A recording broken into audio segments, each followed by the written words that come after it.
Reuters is reporting that Donald Trump is convinced that he can win the black vote.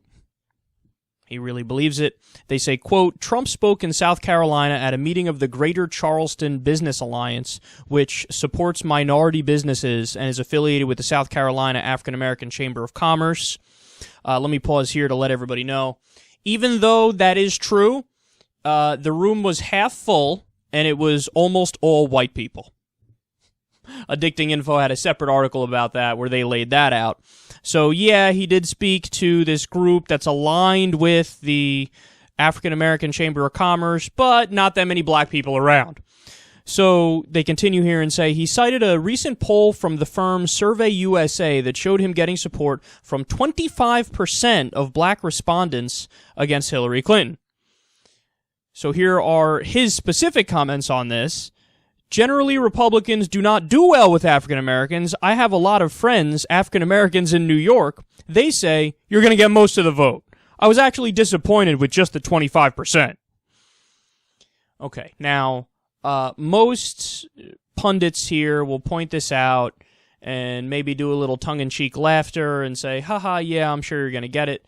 Now, I'm partly doing that as well, but there's another aspect to this which I think is really important, which merits further analysis and further breakdown, which is that there's this old saying, if you shoot for the stars, you might reach the moon. Now, again, I'm not saying he's going to win the black vote, but I am saying because of his over-the-top bravado and arrogance and smugness, where he basically tells people, no, I'm going to win it, I've already won it. Because of that, is he going to get a higher percentage of the black vote than, say, Mitt Romney did? Or even George W. Bush did? I would say yes. Now, it's a long way off. We don't know if he's going to get through the primary. Never mind. Oh, God, if he were to actually win the general, what the fuck are we all going to do? Run for the hills. But Mitt Romney had 6% of the black vote. Do I think Trump would beat that if he got to a general election? Yes. George W. Bush had 11%. Do I think Donald Trump would beat that? Yes, I do. So, there's a lesson in this, a political lesson in this, which also partly explains why he's number one in the polls right now by a mile and a half. Which is, even if you take a ridiculous claim, if you repeat it over and over and over, and you say it with a lot of confidence, you know what's going to happen?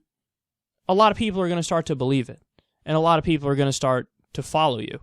And in many ways, that's a very sad thing about human nature. But since we know it, it's something that the Democrats should exploit, especially because the Democrats usually have more facts on their side than the Republicans do. So just to give you guys another example, and this is the go-to example when you talk about this, remember the polling numbers for Obamacare.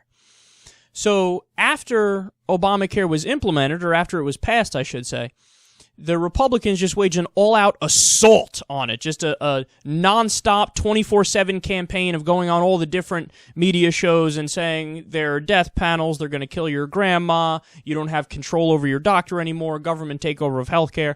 It was just non-stop, a blitzkrieg of propaganda, all saying the sky is falling and your grandma's getting raped, talking about Obamacare. And as a result of that, now you and I might look at the stuff they said and we roll our eyes and we're like, this is so over the top and so ridiculous that nobody can believe this. But there are a lot of people out there that don't read the news on a daily basis, don't follow this stuff as closely as you or I do. So the real reaction that people have, instead of just rejecting it and going, that's ridiculous, shut up, death panel's my ass. You know what people do? They go, well, I'm not sure about the death panel part necessarily, but they seem really convinced that this thing is really bad. So if a pollster asks me, hey, are you for or against Obamacare? I'm just going to say I'm against it. Because even if this is the logic right here, even if Obamacare is only 10% as bad as they're saying, well, goddamn, it's still pretty fucking bad. So this is the way the propaganda works, and you chip away over time, and you frame the message, and you hammer it home. And especially if the other side isn't rebutting you, yeah, there's going to be some downsides to it. So when Donald Trump goes out there and he says something like, I'm going to win the African-American vote, I'm going to win the Hispanic vote, as he said. Now, again, is he going to win it? No, he's not going to win it. But is he going to get a higher percentage than recent Republican candidates if it gets to that point? I would say yes. Because people don't understand how strong a trick psychologically all this stuff is, and that's what Donald Trump has mastered. Donald Trump, when he goes out there and says, good management, that's how I run the country. I got these great plans. I'm going to make America great again. You and I go, with the fucking vague generalization, shut the fuck up, you sound stupid. But a lot of people just hear that and they go, ding, ding, ding, good management. He's in favor of good management. I guess the other guy's for bad management. So I guess that it makes sense. Again, he's leading by 1.5 miles. There has to be an explanation as to why that is. This is one of the explanations.